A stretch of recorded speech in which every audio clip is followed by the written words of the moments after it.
Hello guys, welcome to my channel. তো এটা ছিল সেই মামাবাড়িতে যাওয়ার, মানে বোনের মামাবাড়িতে যাওয়ার সেকেন্ড ডে। তো সকালবেলা উঠে ঘুম থেকে উঠে স্নান করে নিয়েছিলাম, কারণ কি করব, একজনের বাড়িতে গেছি, ওখানে কি ঘুম থেকে উঠে স্নান করে নেওয়াটাই বেটার।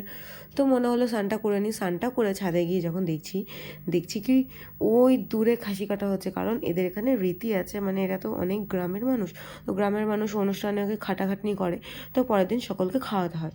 তো তারপরে দেখো এটা দেখে নিয়ে তারপর বোন বললো চল আমরা একটু বেরোবো, তুই একটু রেডি হয়ে নে। তো বোন আর আমি দুজনে রেডি হয়ে নিলাম। দিয়ে বোন চা করে খাওয়ালো, একদম ঘন ঘন দুধের চা, ওদের বাড়িতে গরু ছিল। তো চাটা খাওয়ার পরে দেখছি যে মাটন কাটা পুরো কমপ্লিট। তো তারপরে আমরা এখানে মুড়ি আর আলুর দম খেয়েছি। তোমরা গ্রামে কারা কারা এরকম মুড়ি দিয়ে তরকারি খাও, তারা কিন্তু প্লিজ কমেন্ট করে জানিও।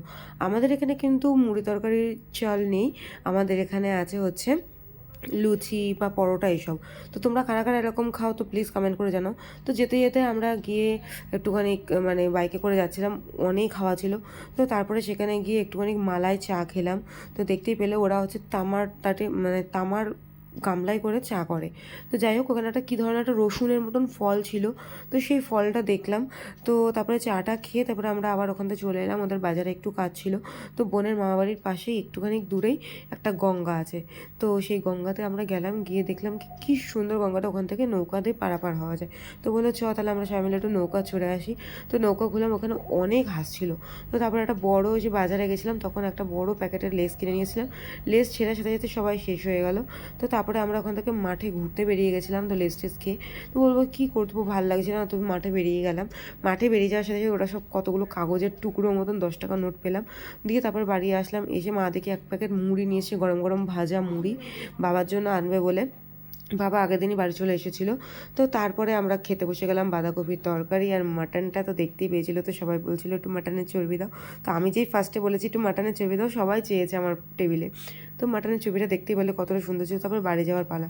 বাড়ি যেতে যেতে এটা দেখে তো আমি অবাক, দেখো দেখো দেখো দেখো, হাই রোডের মাঝখান থেকে শিয়াল যাতায়াত করছে। আমি তার আগে একটু আগে দেখেছি, দেখো দুটো শিয়াল।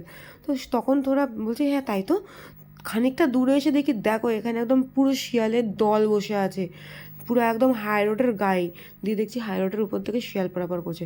তো তারপরে ওই টোটো থেকে নেমে আমরা আবার অটোতে করে হচ্ছে স্টেশন এলাম।